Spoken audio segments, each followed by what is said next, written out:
welcome back to the Best Friend Divorce podcast. You're with Shana, and this is it. We made it to the end of season 1. Woo! Hell yeah.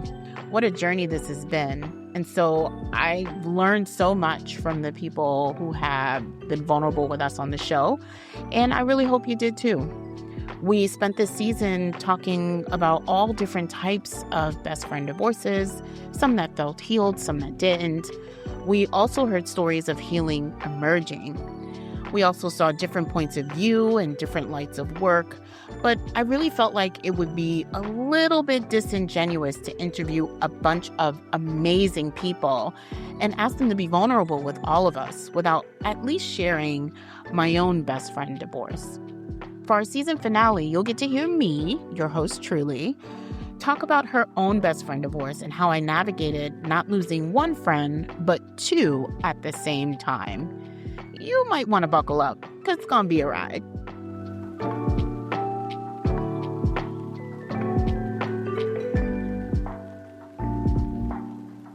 So, yeah, about that time I lost 2 best friends in one sitting. I mean, hey, it happens. I'll start by saying that we all met in college, and at first, we were pretty cautious about each other. Like, cats, when they're like suspiciously scoping out other cats and humans they don't know. But still, we were and very much are 3 brilliant women-identified folks from the hood, and at the time, we were attending a PWI. So yeah, that comes with some stuff. If you know, you know. But not long after our first summer together, we got to know each other and started hanging out. Everything was great in the beginning with, let's call them Soraya and Malika. Soraya, Malika, and I all came from tumultuous backgrounds. I entered college straight from my group home, and it was nice to find a community of folks who actually wanted to be in community with me. Were not like forced to be in community with me. And so back then, we spent a lot of time partying together. We got drunk together. We laughed together. We cried together.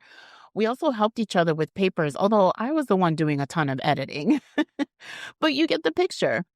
Once we finished school, our good friendship seemed to get even closer. After graduation, we supported each other through jobs and relationships. When one of us had a kid, we just tried to be really supportive of one another. Even when we didn't live in the same states, we still found a way to keep in touch. The contact did decline over the years as people got busy and life started lifing. For us, though, we just pick up wherever we left off.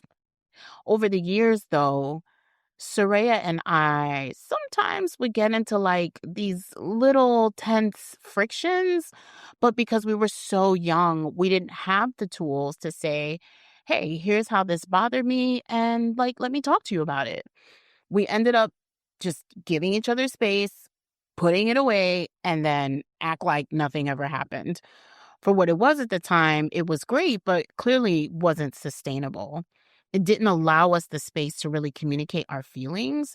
And while we would remain good friends throughout that time, Soraya, Malika, and I would repeat this cycle over the course of years. At some point during our friendship, though, I ended up getting in a very physically and emotionally abusive relationship. And I did what lots of survivors do who are in the thick of it. I just didn't talk about it. I kept it to myself. Because of that, I ignored how I was showing up or not showing up in my friendships.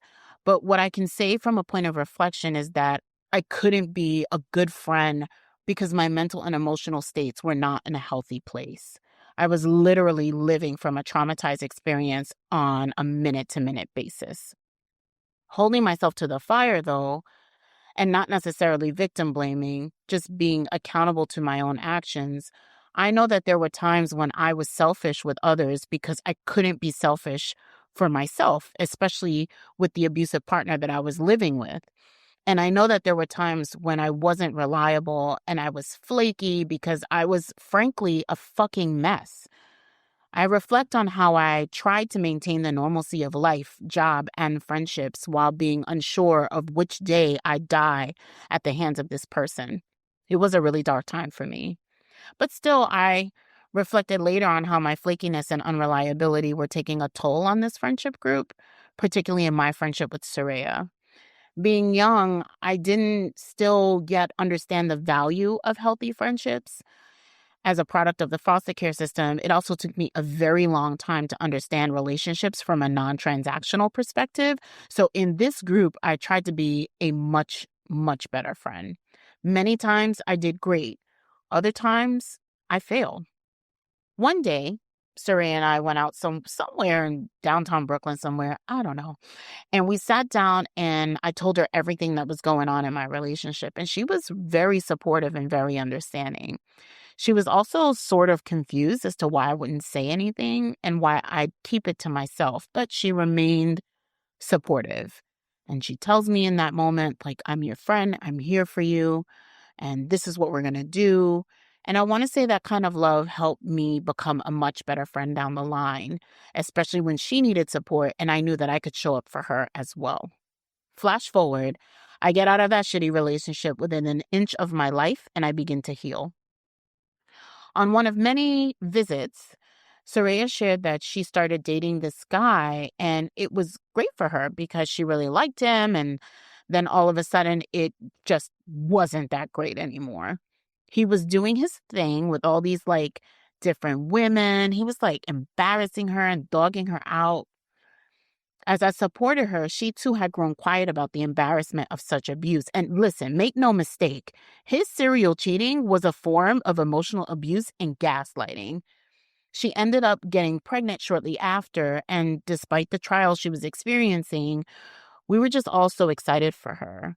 Babies can be such a blessing and often bring joy to people's lives. I offered to help her with her baby shower or anything she needed. Everyone, friends and family, all chipped in to pull off a great event. We wanted to make sure that she not only had a good time, but that she also felt really loved and cared for. Fast forward a bit, and we lost touch, which was normal for us. And I didn't really know how she was doing, but I'd make attempts to stay in touch and visit her every now and again, just to see how she was doing, just to make sure she's okay. She seemed unhappy, and I wanted her to know that she indeed had a friend in me, even if I lived further away than before. I showed up in any way that she needed me. By this time, though, she'd gotten pregnant again. So, of course, I'm like, let's do this. We plan, we figure out the pins, the chair, the whole thing. I hooked her up with a cake from a baker friend, which she loved. Noticeably absent, though, was her child's father, and I listened to her pain and disappointment as we spoke about it. I had so much empathy for her because I can only imagine how devastated she felt having a second child by someone who wasn't living up to what she rightfully deserved. And I understood how heartbroken she felt. I did what I felt was right and what was tied to the history of our friendship, just showing up whenever I could and offer my continuing support. I'll be honest though, I don't know if I did it the right way, but hey, I was always down to support anytime, whenever she needed it. So as time went on, most of our interactions migrated from texting to Facebook. But when we did pick up the phone and call each other, we just picked back up like we never left. I'm telling you, that was our thing. One day, she was having an event, like a birthday party, I believe. I'm not too sure, but she needed cupcakes. So she asked me to reach out to my baker friend, which of course is no problem, especially since she had also baked her a cake for the second baby shower as well. The cupcake request came at the last minute, but because she was going with someone else, that person fell through. I called my friend, asked her to make the cupcakes, but then Soraya asked me, oh, can she drop off the cupcakes to my house? I can't go and pick them up. I said I had no problem asking, so when I asked my friend, Lisa, the baker, if she could drop it off, she agreed and noted that she would find someone to drive her. And I won't lie, it was a bit of a distance from Lisa's to Soraya's, even by car. Once I connected them, I stepped out of it. So my understanding of the story at this point is that Lisa makes the drop. They make an exchange for payment, which I guess it was about $18 extra. So say if it was $42, they paid her $60 and the change would be $18 back. Lisa's telling of the story is that she didn't do the money exchange with Soraya that she actually did it with another family member who met her at the door. She told me that she asked them if they needed change, and the person said no, so she thanked them and went on her way. Lisa explained that she thought the $18 was a tip for having made the cupcakes at the last minute and delivering them on a stormy summer evening. In my mind, that makes sense, especially if she asked if they wanted change and the person said no. Unfortunately, I didn't find out about any of these events until after I got a really upsetting text from Soraya about Lisa, the baker, stealing her money. And this is highly uncharacteristic of Lisa because I know she's a person of integrity. Actually, the both of them, really. Still, I tried to figure out what went wrong since I was the go-between for part of it. When I called Lisa, she was upset, and that's when she shared her side of the story. To me, this all just presented as one big miscommunication. So now I relay this back to Soraya, and she's like, no, she was supposed to give us the change back. We thought she went downstairs to get it. And I tried to probe further, like, did Lisa ask y'all if y'all wanted change? And I could not get a clear response from Soraya about whether or not that had happened, only that the person thought that she left to return with the change. And I'll be honest, even today, I still don't know what really happened. Anyways, so Soraya makes the request of wanting the change back and asks if I can get it back for her. So when she's making this request, this is like days later. I go back, I call Lisa asking for the change back, which I was embarrassed to do at the time. But I also understand that money is a touchy subject, so I just approach it as such. I explained to Lisa, like, hey, listen, this is what happened. I think there was a miscommunication. And Lisa got so upset. And I totally understand why, but she didn't fight me on it. She was like, no problem. I'll leave the money with the front desk receptionist at my job, which was only 3 or 4 train stops from where Soraya lives. At this point in time, I'm living in Queens, so I explained to Soraya that Lisa's really sorry, that she totally misread the situation. You know, she thought it was a tip. She wasn't trying to steal, yada, yada, yada. I'm trying to like help smooth the situation over because $18 is not worth a fight to me, you know? So I'm like, listen, she's happy to leave the money for you at the front desk where you can pick it up anytime, just not on Sundays. Now, keep in mind, that's a lot of days throughout the week that you have opportunities to pick it up. And this is pretty much indefinitely. She can come anytime. She could come next week, the following week. She can come whenever. Lisa assured me that the money would stay at the desk until Soraya came to get it. And it did. And I know where Lisa works because I worked there once before. She's highly respected and no one would ever touch or steal that envelope. Further, Soraya would have never run into Lisa, which is why Lisa left it at the front desk to begin with. And I explained all of this to Soraya. Anyways, Soraya's like, well, can you get it for me? And I was like, you live closer to her job than I do. Like, you can get it on your way home. And she was like, well, I can't. I have class. Now, listeners, my good sis did not have class 6 days per week in this era. So I just didn't understand the request for me to pick up the money, especially since she was so mad about it. When I tell you this turned into a whole thing, she gets so upset with me for not picking it up. It would have taken me 1.5 hours by train maybe to get there, but she was literally a few stops away. This just didn't make sense. So enter Malika. Remember her? The third in our little trio? I talked to Malika about everything that's been going on, but she didn't seem to have any answers. She just listened to me and said, you know how Soraya gets. Just give her some time. It'll be fine. Malika and I, on the other hand, maintained contact more consistently as she would periodically visit me or call me, and we talked for hours about life and catching up.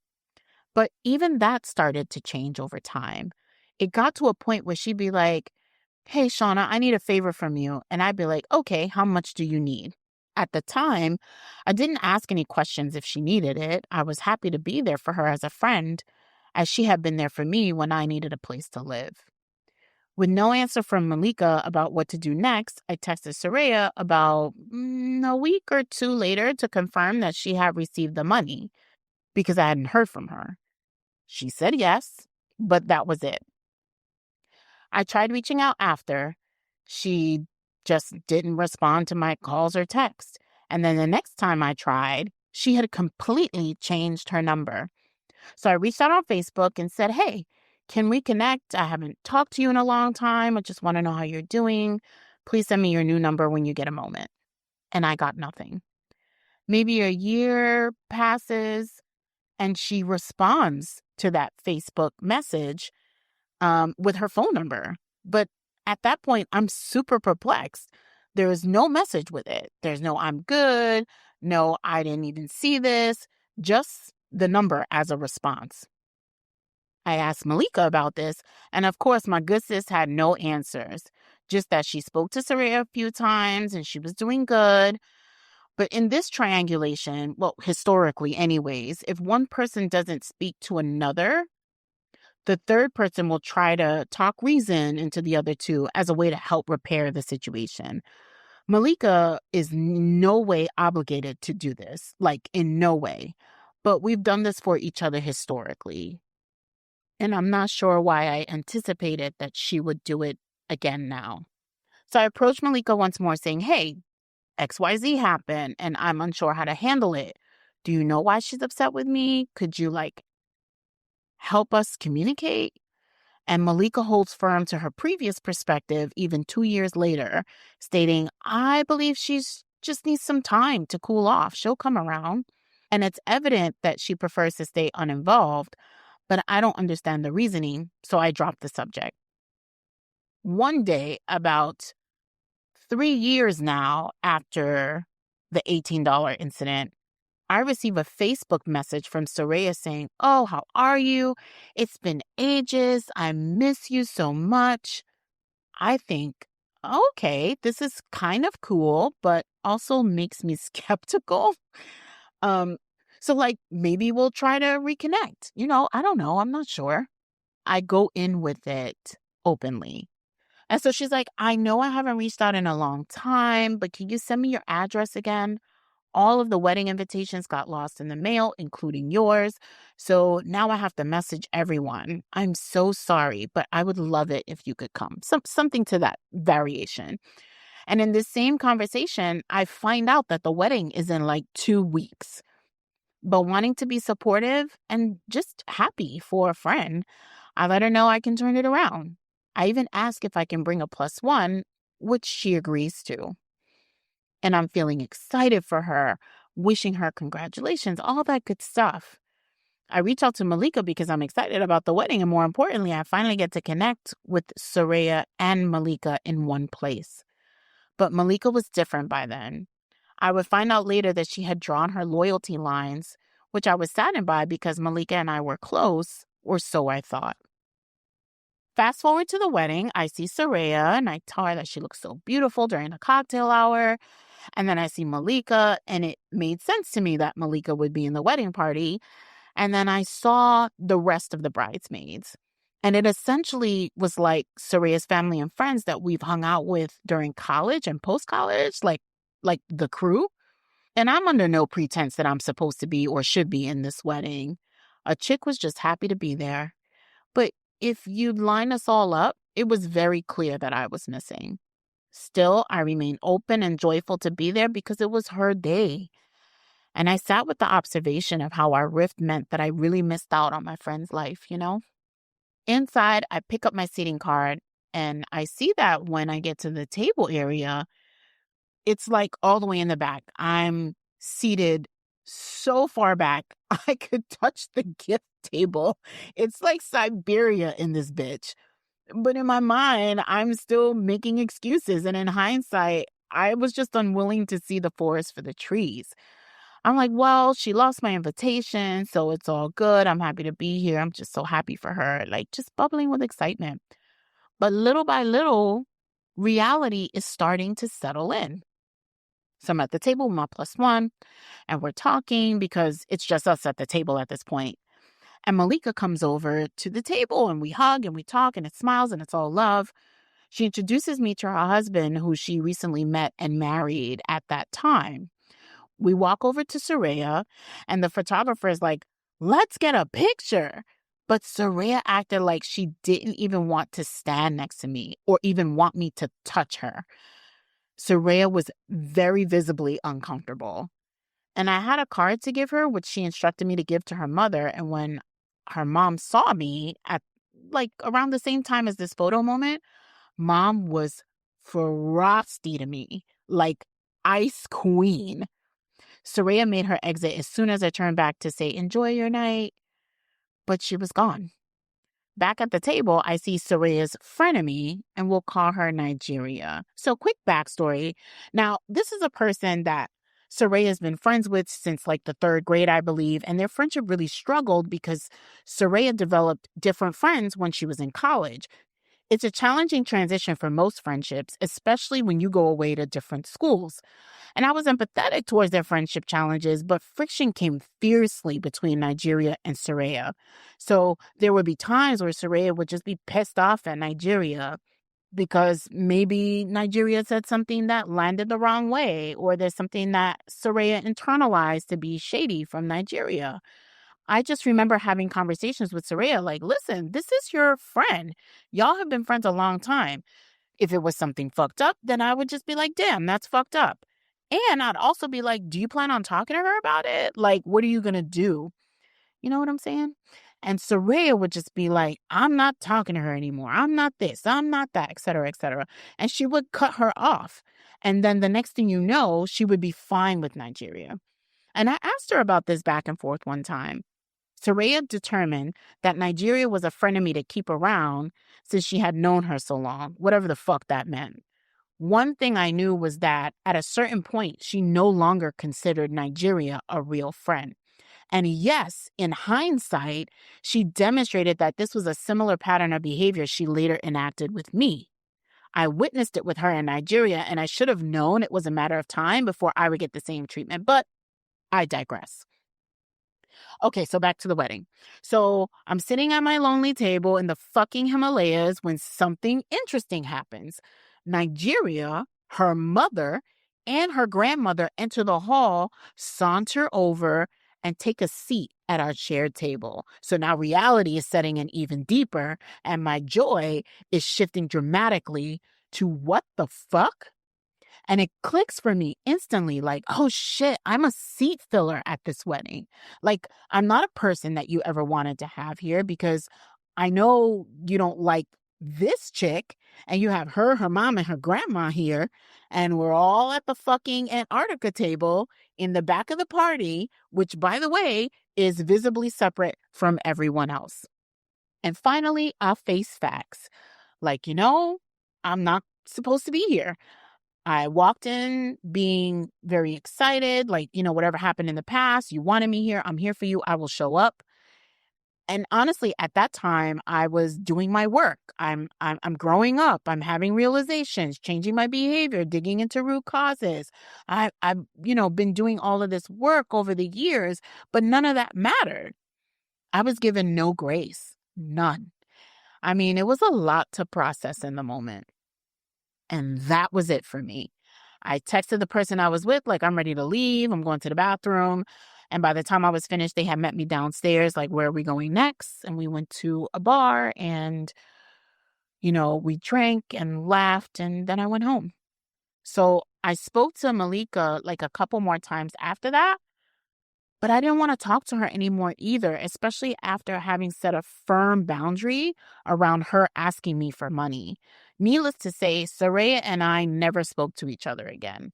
I unfollowed both of them on all socials, and even a mutual or two, because part of my healing was recognizing when I had had enough, when I've groveled enough, when I had been accountable enough, when my boundaries are simply enough, when I'm enough.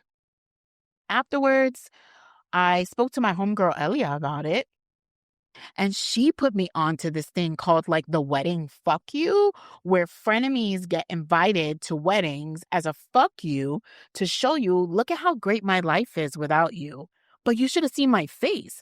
Like, my mouth was on the fucking floor. Apparently, this is a thing. And I had no idea. She went on to explain how it had happened to her and some other people that she knew. And Mama's was floored, babes. Just woof, just wow. In reflection, I didn't sidestep things that I had to be accountable to about my own behavior. And I fully own what is mine to own, including how horrible I was when I was in love, even beyond the abusive partner, because I was just insecure. And the expression of that insecurity was an overinflated ego at times. I also think I was unrealistic about what our trio really was and the strengths of the bond sustainability. I mean, life goes on. I need all my babies, gat. But life goes on and we'd move on with our lives in different ways. So I was unrealistic about seeing the forest for the trees in that perspective because I was so hopeful in what our friendship could have grown into. We were all growing up as we moved through it. And I wasn't being honest with myself about how transactional it had become, nor how I had contributed to that. So what did I learn? Well, in this 2-for-1 rupture, I learned a huge lesson about advocating for myself and setting the right boundaries when advocating for others. I just had to really own some shit about myself that was uncomfortable, right? And that caused me to ask, like, well, what is my contribution to the deterioration of this? Then doing the work to make sure that I don't replicate the harm in my other friendships, such as, asking for clarity in the moment or apologizing when I've noticed something instead of waiting for it to be brought to my attention, or owning my feelings if expressions were reckless and outweighed the necessity of the moment. And let me be clear, conflict in many cases is co-constructed, and they have some stuff to own too. While I haven't spoken to either of these women in years, I really do hope the best for them, and I hope that they're in wonderful spaces in their lives. But I've got to be accountable to me in this space. Brown Girl Trauma has a quote that says, "Healing from trauma can sometimes feel like you're always playing catch up in life." We were all going through stuff, playing catch up with ourselves and the trio's evolution, but sometimes things just fall apart. And this is just one of the few stories in my life that helped birth this podcast. How dealing with that within myself has helped other people talk with me about their separations of love and how they got to their healing. I hope all of these stories in season 1 have sparked an interest about how we engage in collective healing with each other, because that collective healing, in this case specifically, was missing. And I didn't know that. Now that I'm older and wiser and have a healthy set of friendships, I have an understanding that collective healing is the primary criteria for me and those who are willing to partake in friendships with me. What I've also found is that the bravery that encourages us to love in a way that makes space for healing is the actual oasis in this bullshit desert. So there you have it. That is my best friend divorce. I know that was a lot. There are no episodes where I'm talking for 20 plus some odd minutes straight. But I want to thank you for rocking with us during the entire season, and especially for this season finale. The team and I are so grateful for your presence. And yes, I want to hear from you too. What part of my story did you resonate most with? Have you had to grow up and grow with friendships? Abusive partners? How did you survive it? Sound off via email or voice note at bfdpod@gmail.com. Feel free to send words of encouragement, shout outs, or just kind notes to our guests. I'm sure they love it. And as always, thank you for being here and thank you for listening. So we hope you will join us for season 2. We're so excited. Please also join our Patreon, where we keep the divorce party going. We're also raising money for season 2 so that we can have more points of connection with you all, our day ones officially, and help people heal through stories of others. Before you go, here's a snippet from the rest of my conversation with my consulting producer, TK, while we tried to record this episode and others for y'all. I know you don't like this chick, and you have her mama, and her grandma here, and we're all in fucking Siberia in the back of the party, which, by the way, is visibly separate from everyone else. Hold up. So you said Siberia. I added Himalayas. Let's add instead of Siberia, let's add Antarctica now. Okay. I don't even know how to spell that bitch, but you know what I'm saying. Antarctica, bitch. Far. Yes. Um, it's hilarious. I love it. Take that line again. It clicks for me instantly. Okay. Hear more from the Best Friend Divorce when you join our divorce party, the Patreon community, and follow us on all socials at BF Divorce Pod. Until next time, be well, take care of yourself and others.